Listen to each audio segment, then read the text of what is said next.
കോൺഗ്രസ് അനുകൂല സാഹചര്യങ്ങളെ പോലും അട്ടിമറിച്ച് വിജയം സ്വന്തമാക്കുന്ന ബിജെപിയുടെ തന്ത്രമികവ് തന്നെയാണ് മഹാരാഷ്ട്രയിലും വിജയിച്ചത്. ലോക്സഭാ തെരഞ്ഞെടുപ്പിലേറ്റ പരാജയത്തിൽ നിന്ന് പാഠം ഉൾക്കൊണ്ട് തിരുത്താൻ ബിജെപി തയ്യാറായി.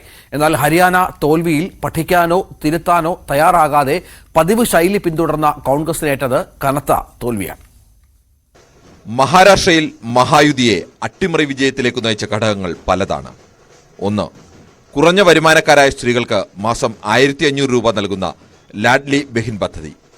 2.21 കോടി സ്ത്രീകളുടെ അക്കൗണ്ടിലേക്ക് നേരിട്ട് പണമെത്തിയത് സ്ത്രീ വോട്ടുകൾ മഹായുതിക്ക് അനുകൂലമാക്കി. 60 വയസ്സ് കഴിഞ്ഞവർക്കുള്ള 1500 രൂപ പെൻഷൻ പദ്ധതി മുതിർന്ന പൗരന്മാരുടെ വോട്ടുറപ്പാക്കി.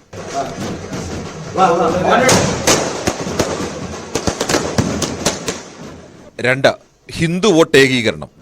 ജാതി സെൻസസ് മുതൽ പിന്നാക്ക മുസ്ലിം സംവരണം വരെയുള്ള കോൺഗ്രസ് നീക്കങ്ങളെ ഹിന്ദു ഏകീകരണ മുദ്രാവാക്യമുയർത്തി നേരിട്ടു.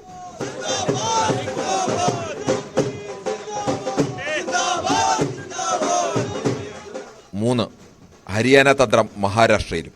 മറാത്ത വോട്ട് ബാങ്ക് മഹാവികാസ് അഘാഡിയിലേക്ക് നീങ്ങാനുള്ള സാധ്യത OBC വോട്ട് ബാങ്കിലൂടെ മറികടന്നു. മഹാവികാസ് അഘാഡിയുടെ മറാത്ത സംവരണവാദത്തെ OBC സംവരണം അട്ടിമറിക്കാനുള്ള വഴിയായി ചിത്രീകരിച്ചു.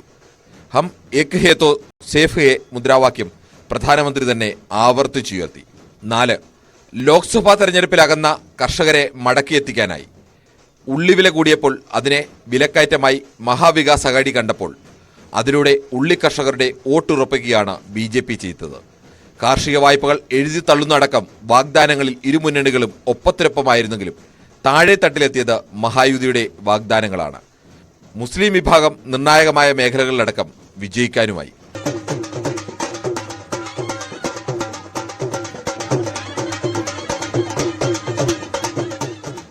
5, നിരന്തര റെയ്ഡുകളിലൂടെ എതിരാളികളുടെ പണമൊഴുക്ക് തടഞ്ഞു. തെരഞ്ഞെടുപ്പിൽ പണം വരുന്ന വഴികളെല്ലാം കേന്ദ്ര ഏജൻസികളെ ഉപയോഗിച്ച് തടഞ്ഞു. പ്രതിപക്ഷത്തിന് ഫണ്ട് നൽകുന്ന വ്യവസായികളെ അടക്കം പൂട്ടി. ഒരു ഭാഗത്ത് BJP വലിയ തോതിൽ പണമിറക്കി കളിച്ചപ്പോൾ കയ്യിലുള്ള പണം പോലും ചിലവഴിക്കാൻ കഴിയാത്ത അവസ്ഥയിലേക്ക് എതിരാളികളെ കൊണ്ടെത്തിച്ചു.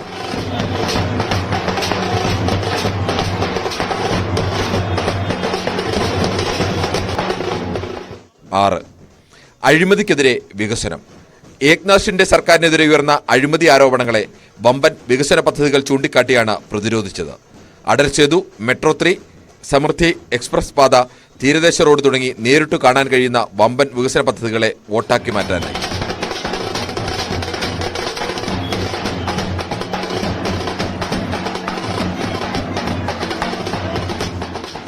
7, മറാത്ത ഭാഷയ്ക്ക് ക്ലാസിക്കൽ പദവി നൽകണമെന്ന ദീർഘകാല ആവശ്യം അംഗീകരിച്ചതു മുതൽ രാജ് താക്കറെയുടെ MNS, പ്രകാശ് അംബേദ്കറുടെ വഞ്ചിത് ബഹുജൻ അഘാഡി അടക്കമുള്ള ചെറു പാർട്ടികളുമായും ഗ്രൂപ്പുകളുമായും മുന്നണിക്ക് പുറത്ത് തന്ത്രപരമായ ധാരണയുണ്ടാക്കി. 8, തെരഞ്ഞെടുപ്പ് പ്രചാരണ ചുമതല RSS ഏറ്റെടുക്കുക കൂടി ചെയ്തതോടെ മഹായുതിയുടെ പ്രവർത്തനങ്ങൾ താഴെത്തട്ടിലേക്ക് എത്തിക്കാനായി.